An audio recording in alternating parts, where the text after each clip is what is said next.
Hola amigos, ¿cómo estamos? En esta ocasión vamos a hablar sobre la estructura interna de serie de tiempos con Python. Bien, vamos a iniciar. Vamos para acá arriba la estructura interna de serie de tiempo. En este caso tiene ciertas características generales o especiales, por decirlo así, de los datos de serie de tiempo que van a requerir un tratamiento matemático o algo especial. En este caso vamos a referirnos a lo que serían las tendencias generales, las estacionalidades y los movimientos cíclicos. En la mayoría de las series de tiempos tienen una o más estructuras internas mencionadas anteriormente. Con base a esta noción, la serie de tiempos se puede expresar usando la siguiente ecuación matemática, en la cual cada componente sería la tendencia, las estacionalidades, el cíclico y el error. El objetivo del análisis de serie de tiempo es descomponer una serie de tiempo en sus componentes, en sus características que constituyen y desarrollar modelos matemáticos para cada uno. Estos modelos se utilizan luego para comprender qué causa el comportamiento observado de la serie de tiempo y para predecir las series para puntos futuros en el tiempo. Vamos a ver cada una de esas características internas de la estructura de serie de tiempo. En este caso vamos a iniciar con la tendencia general.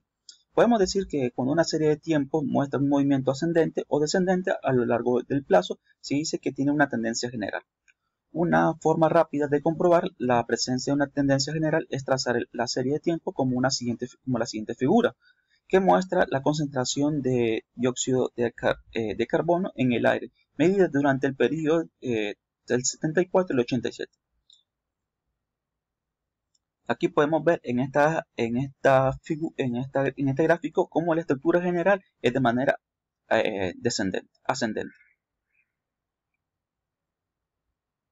Sin embargo, es posible que la tendencia general no sea siempre muy evidente cuando cuando queremos trazar en periodos muy cortos.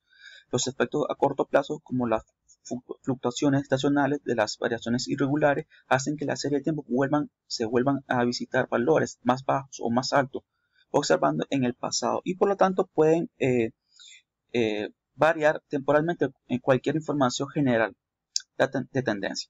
Esto es conveniente en la misma serie temporal de concentraciones de carbono, de dióxido de carbono, cuando se amplía el periodo. Por ejemplo, aquí podemos ver que el periodo del 80 al 81.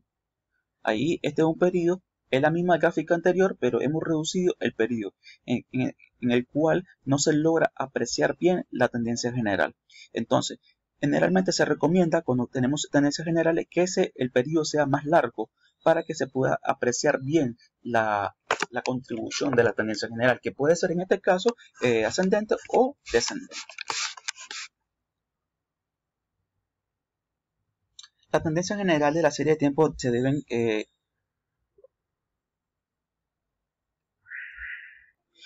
a cambios fundamentales o a cambios sistemáticos de procesos o sistemas que representan, por ejemplo, el movimiento ascendente de la concentración del carbono en el periodo que estamos graficando.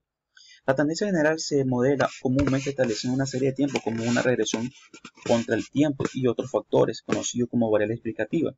La regresión lineal o tendencia se puede utilizar como una predicción de movimiento a largo plazo de la serie de tiempo. Los residuos dejados por la línea de tendencia se analizan más a fondo en busca de otras propiedades interesantes, como la estacionalidad. Ahora pasemos a cómo podemos visualizar gráficamente usando nuestro conjunto de datos. Lo primero que hacemos es cargar nuestro conjunto de datos, en este caso lo cargamos. Luego cargamos nuestro conjunto de datos. En este caso vamos a trabajar con el conjunto de datos de dióxido de carbono, concentración de dióxido de carbono, y podemos visualizar que aquí tenemos nuestro conjunto de datos.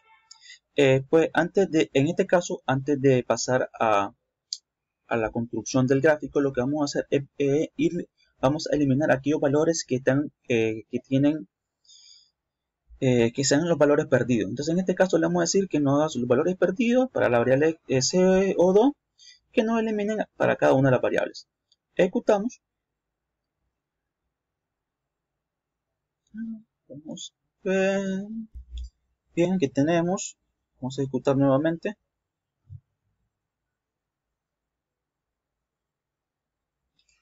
Bien, corramos nuevamente a ver qué tenemos ya listo. Bien, luego lo que hacemos, creamos un índice de la fila data frame usando las columnas de años y meses y obtenemos el siguiente resultado. Luego de esto serían las partes como una pequeña manipulación del conjunto de datos, y lo que ya viene es hacer nuestros gráficos.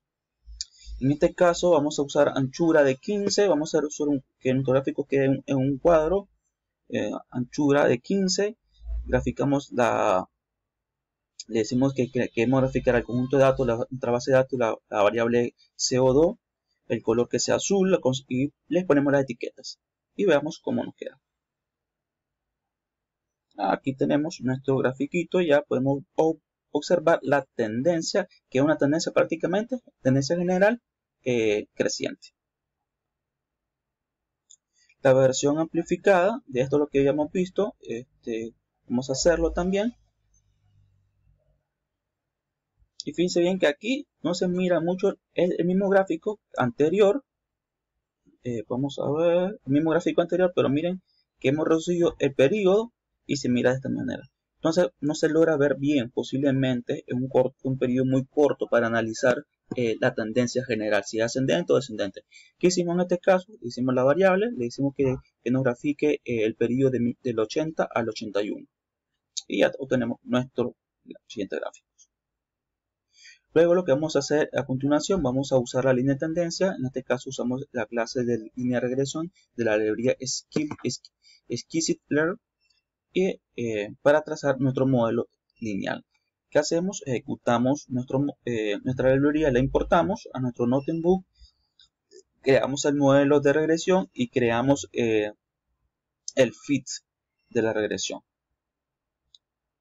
En este caso podemos ver aquí que nos va a dar los parámetros de la regresión que estamos aquí usando. Luego le vamos a pedir que no haga el modelo, que nos diga cuáles son el coeficiente de intersección de nuestro modelo lineal. Y tenemos el resultado. Luego de esto, los residuos obtenidos del modelo lineal de tendencia se muestran en la siguiente figura y parecen tener un comportamiento estacional que se analizarán en la siguiente sucesión que vamos a ver. O sea, en este caso le decimos los residuos, le decimos que en el array hay una matriz y le restamos los trends del modelo de las predicciones. ¿Sí? Tenemos. Y luego lo único que vamos a hacer es hacer nuestro gráfico de igual forma como lo habíamos hecho anteriormente. Aquí tenemos el residuo de los modelos de tendencia concentrado en el CO2. Y podemos ver aquí cómo se va comportando los residuos, se van comportando, prácticamente van a estar dentro de un rango de menos 4 a 4 en cada uno de los periodos. O sea, se van comportando bastante constante.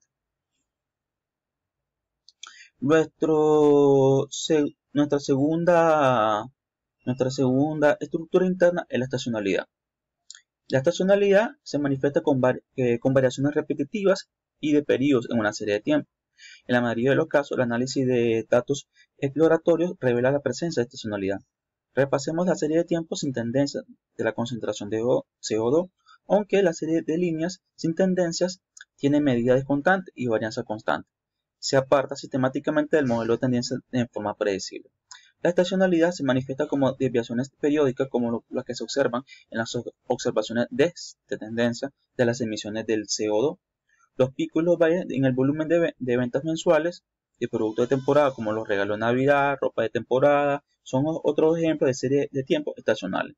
En esta ocasión vamos a ver la estacionalidad mediante análisis exploratorio a través de los siguientes gráficos. Tenemos diagramas de secuencia, diagramas de su serie estacional y múltiples cajas de diagramas de cajas. Vamos a ir viendo cada uno, a ver cómo. En este caso, el diagrama de secuencia es de ejecución simple de la serie del tiempo original en el tiempo X y la variable Y. Es bueno indicar las siguientes propiedades de la diagrama de secuencia: los movimientos de media de la serie, los cambios de la variación, presencia en los valores atípicos. La gráfica de la secuencia se ejecuta en una serie de tiempo hipotética que se obtiene de la ecuación dada, con una media dependiente del tiempo y un error que varía con una distribución normal. Además, algunas observaciones excepcionales de alta y baja también se incluyen en los valores activos. Luego tenemos lo que sería el gráfico subserie estacional. Vamos a ver para acá. Para una periodicidad conocida de variaciones estacionales, la subserie estacional vuelve a dibujar la serie original en un periodo de tiempo sucesivo. Por ejemplo, la periodicidad de la concentración del CO2 es de 12 meses. En base a esto, la siguiente figura se muestra gráficos subseries estacionales sobre la media y la desviación estándar de los residuos. Para visualizar la estacionalidad de los residuos, creamos la desviación estándar y de la media trimestral. Algunas propiedades que se pueden visualizar de las subseries estacionales son las siguientes: la variación dentro de estacionalidad común dentro de un lote de meses sucesivos y variaciones temporadas como un lote de meses sucesivos. Vamos a hacer aquí, primero lo que necesitamos es agregar los residuos y etiquetas en un nuevo data frames concentrado en la CO2 de la siguiente manera. En este caso le digo que los residuos que ya hemos encontrado anteriormente, los residuales, y que lo haga de manera por trimestre. Aquí tengo el primer para cada año. Trimestre 1, trimestre 2, trimestre 3, trimestre 4.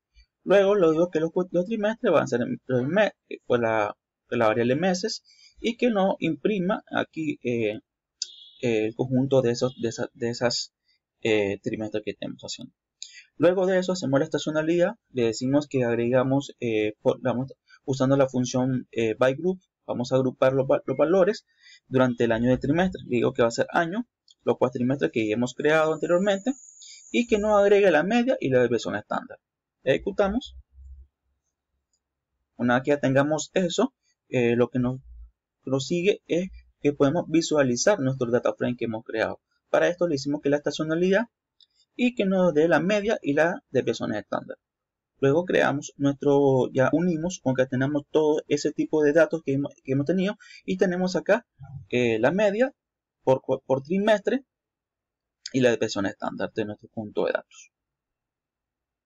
Luego de esto, lo que vamos a hacer es en nuestro gráfico va a estar construido por un ancho de 16 con 15 por 6, o sea, 15 de ancho y 6 de altura.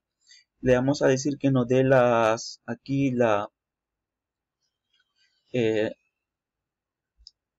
media de los residuos de los trimestres. Después las etiquetas y vamos a ver cómo nos queda nuestro gráfico para esto. Vamos a ver y podemos ver que aquí tenemos la media de los residuos en nuestro periodo por trimestre. Mira cómo se van comportando. Sí es cierto que algunas se van pasando un poco más alto, pero se mantiene bastante homogéneo. De igual manera podemos calcular la desviación para la desviación estándar. Aquí vamos a ponerlo acá, vamos a correrlo nuevamente y vamos a... Y tenemos acá nuestro gráfico de las desviaciones estándar de los residuos. Miren cómo se va comportando de la siguiente manera. Luego, en nuestros siguientes gráficos de las estacionalidades que podemos ver el diagrama de caja. Las subseries estacionales se pueden ver más información cuando se vuelvan a dibujar diagramas de caja estacionales, como se muestra en la siguiente figura. Un diagrama de caja muestra tanto la tendencia central como la dispersión dentro de los datos estacionales en unidad de tiempo. Entonces veamos cómo la construimos. Igual mandamos a llamar galería seaborn.plots la data, le digo que me grafico los residuales en Y y que X son los trimestres. Le ponemos las etiquetas y ejecutamos. Y podemos ver aquí, por ejemplo, en el primer trimestre, cómo se van comportando en el segundo trimestre, cuarto trimestre, cada uno conforme el tiempo. Fíjense bien, en el primer trimestre veían bastante alta la concentración, en el tercer trimestre bajó un poco con respecto al mínimo, ¿verdad? Con respecto al mínimo o con respecto a su medio. Nuestra tercera estructura interna que vamos a ver es los cambios cíclicos. Los cambios cíclicos son movimientos observados cada pocas unidades de tiempo, pero ocurren con frecuencia de las fluctuaciones estacionales. A diferencia de la estacionalidad, los cambios cíclicos pueden no tener un periodo fijo de variación. Además, la periodicidad del promedio de los cambios cíclicos sería mayor, como comúnmente en años, mientras que las variaciones estacionales se observan dentro del mismo año, corresponden a divisiones anuales de tiempos como las estaciones, trimestrales, periodo de festividad o día festivo. Se requiere un gráfico largo de la serie de tiempos para identificar los cambios cíclicos que pueden ocurrir. Eso significa que no podemos, o sea, para poder visualizar bien un periodo, si hay un movimiento cíclico o cambio cíclico, necesitamos periodo. O sea, no consiste como la tendencia central, que en el caso en la primera estructura interna, que era la tendencia general, no nos sirve graficar o disponer de valores muy cortos en el plazo del tiempo, sino que entre más largo sea el periodo de tiempo, pues la estructura del cambio cíclico se puede apreciar, observar o visualizar en qué momento se hace el cambio cíclico. Pues bien, en este caso vamos a trabajar con un conjunto de datos de la inflación. La inflación, en este caso para los países de India y Estados Unidos, para el periodo de 1960 hasta el 2017. Cargamos nuestro conjunto de datos, que nos visualice las primeras 5 líneas. Luego de eso vamos a hacer un gráfico. El gráfico que vamos a hacer, le vamos a decir que tiene una de 15.5 por 6 de altura. Le decimos que en el primer gráfico nos grafique del rango 1960 al 2007 de la variable inflación, de la data inflación, pero que no selecciona la variable, en este caso el país India, y la estructura que va a tener ese gráfico. Va a ser punteada, el marco de asterisco y de color rojo. De igual manera para la inflación de Estados Unidos. Luego hacemos las etiquetas y las leyendas. Ejecutamos y tenemos nuestro gráfico. Fíjense bien que este gráfico, los cambios cíclicos ocurren cuando la inflación inicia el precio del consumidor de India y Estados Unidos durante el periodo de 1960 al 2017. 1960 hasta más o menos aproximadamente 2017. Ambos países exhibieron patrones cíclicos de la inflación del IPC, que se aproximan durante un periodo de 2 a 2.5 años. Además, el IPC de la India antes de 1990 reflejaba un poco más variación. Si ustedes pueden ver el IPC de la inflación de India antes de los 90 se veía con más fluctuaciones o más variaciones que con respecto a los Estados Unidos. Pues bien, amigos, esto ha sido prácticamente todo lo que corresponde a la estructura interna de